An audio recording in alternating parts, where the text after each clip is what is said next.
वालेकुम वरहमतुल्लाहि वबरकातुहू। आज हम लोग गुस्ल के बारे में कुछ मालूमात हासिल करेंगे।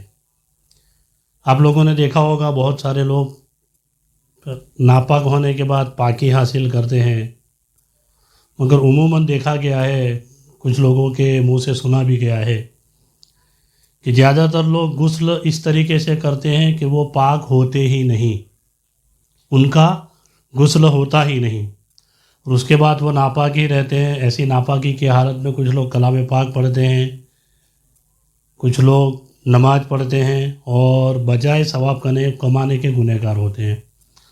तो आज हम लोग इंशाअल्लाह गुस्ल की पूरी सुन्नत गुस्ल का तरीका इंशाअल्लाह समाअत फरमाएंगे। वीडियो को पूरा देखें, लाइक करें, शेयर करें, सब्सक्राइब करें और लोगों तक इस वीडियो को पहुंचाएं ताकि लोग दीन की मालूमात हासिल करें। तो सबसे पहले गुस्ल में 3 फ़राइज़ हैं, इसे याद रखें। गुस्ल के 3 फ़र्ज है। सबसे पहला कुल्ली करना, यानी पूरे मुंह के अंदर हर तरफ पानी पहुंचना चाहिए। और रमज़ान में रोज़े की हालत में कुल्ली करना, रमज़ान में रोज़ा अगर नहीं रखा है या रमज़ान के अलावा भी रोज़े की हालत नहीं है तो गड़गड़ा करना, यानी मुंह में पानी लेकर मुंह को उठाकर गड़गड़ा जो करते हैं, 3 मरतबा कुल्ली करना, ये फ़र्ज है। अब बहुत सारे लोगों को देखा होगा आपने कि पूरा गुस्ल कर लेते हैं, पूरा नहा लेते हैं, 1 घंटे तक बाथरूम के अंदर बैठे रहते हैं, मगर कुल्ली नहीं करते, उनका गुस्ल होता ही नहीं। तो याद रखिए, सबसे पहला फ़र्ज है कुल्ली करना।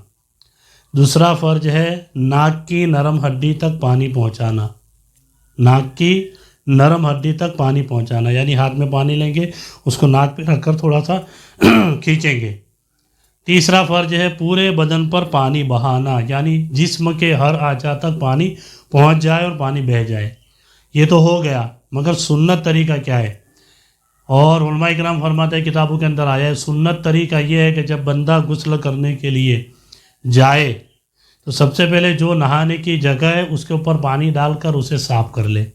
बाथरूम है, चौकड़ी है, कहीं पर भी आप नहा रहे हैं तो उसको पहले साफ़ कर ले। उसके बाद जिस तरीके से नमाज में वुज़ू करते हैं उस तरीके से मुकम्मल वुज़ू करे, हाथ धोए, कुल्ली करे, चेहरा धोए, पूरा वुज़ू कर ले। उलमाए किराम फरमाते हैं कि पैरों को नहीं धोना चाहिए, मगर ये पहले का तरीका था, आज उलमाए किराम ने छूट दी है। क्योंकि पहले क्या होता था कि पानी निकलने की जगह नहीं होती थी, जिस जगह पर गुस्ल करते थे लोग उसी जगह पर पानी जमा होता था, तो पैर इसलिए बाकी रखते थे, लास्ट में पाँव धोते थे। मगर अब तो आप देखा है बाथरूम के अंदर कहीं भी पानी जमा होता नहीं है। आप जब गुस्ल करने के लिए बैठते हैं सारा पानी चला जाता है, तो आप वुज़ू करने के टाइम पर पैर धो लेंगे तब भी कोई टेंशन की बात नहीं है। उसके बाद जिस्म पर जहाँ कहीं नापाकी लगी हो उसे दूर कर ले। मिसाल के तौर पर आपने बच्चे को गोद में उठाया था या आप बच्चे को लेकर बैठे थे, पेशाब कर लिया है, आपके जिस्म पर कहीं भी बच्चे का पेशाब लगा है, याद रखें कुछ औरतों के अंदर ये जहालत है। औरतें ये समझती है कि छोटा बच्चा अगर दूध पीता बच्चा है वो अगर पेशाब करेगा तो नापाक नहीं होंगे। याद रखें, 1 दिन का भी अगर बच्चा है आपके ऊपर पेशाब कर देगा तो आपके ऊपर गुस्ल फ़र्ज हो जाएगा, वाजिब हो जाएगा, आपको नहाना ही पड़ेगा। ये तरीका है। तो इसे ये नहीं है कि छोटा बच्चा है तो पेशाब, यानी पेशाब किसी का भी पेशाब है, नापाक है, तो सबसे पहले उस नापाकी को दूर करें। उसके बाद जो कपड़ा पहन कर आप नहा रहे हैं, जैसे बाथरूम वगैरह में बंद है, कहीं से कुछ दिख नहीं रहा, आप कपड़े उतार कर नहाएंगे तो भी कोई टेंशन की बात नहीं है। मगर उलमाए किराम फरमाते हैं सुन्नत तरीका ये है कि ज़्यादातर लोगों को देखा है कि बाथरूम में जाने के बाद फिर टुवाल के लिए, साबुन के लिए बाथरूम के अंदर से आवाज़ें लगाते रहते हैं। उलमाए किराम फरमाते हैं जब बंदा बाथरूम के अंदर चला जाए, टॉयलेट के अंदर चला जाए, अपने कपड़ों को अपने जिस्म से उतारे, हटाए, तो उलमाए किराम फरमाते हैं कि जो आपके फ़रिश्ते होते हैं वो फ़रिश्ते दूर हो जाते हैं, वो फ़रिश्ते दूर हो जाते हैं। और जब आप अभी नहा रहे हैं और आपने आवाज़ लगाई बाथरूम में से टॉवेल के लिए या साबुन के लिए, तो वो फ़रिश्ते समझते हैं कि ये फ़ारिग हो गया बंदा, वापस आते हैं। जब आपको ऐसी हालत में देखते हैं तो फ़रिश्तों को तकलीफ़ होती है और आप गुनहगार होती है।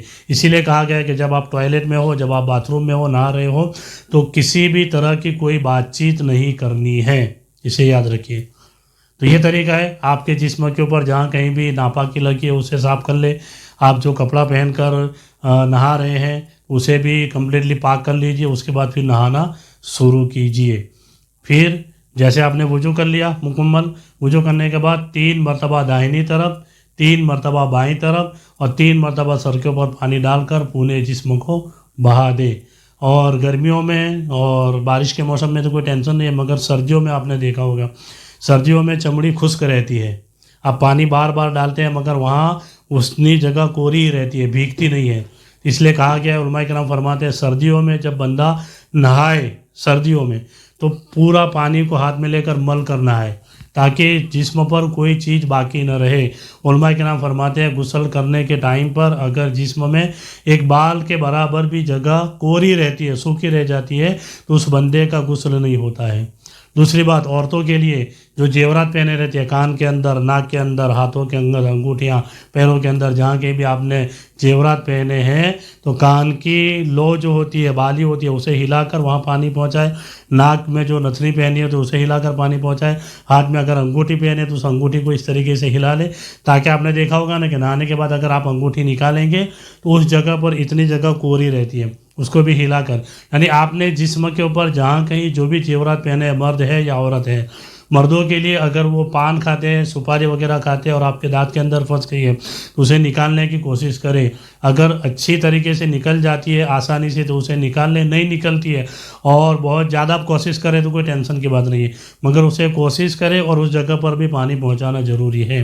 تو یہ غسل کے مسائل ہے، آپ تمام حضرات یاد رکھیں، اگر اس طریقے سے آپ غسل کریں گے تو انشاءاللہ پاک ہو جائیں گے۔ اس کے بعد اگر آپ نماز پڑھیں گے، قرآن پڑھیں گے تو کوئی ٹینشن کی بات نہیں ہے۔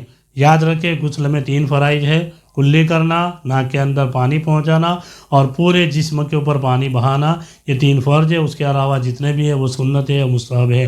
اللہ تعالیٰ کی بارگاہ میں دعا کریں الہ العالمین ہم سارے مسلمانوں کو صحیح طریقے سے دین اسلام پر چلنے کی نیک توفیق عطا فرمائے، اور جو بھی دین کی باتیں بتاتے ہیں ان تمام باتوں پر عمل کرنے کی نیک توفیق عطا فرمائے۔ السلام علیکم ورحمۃ اللہ وبرکاتہ۔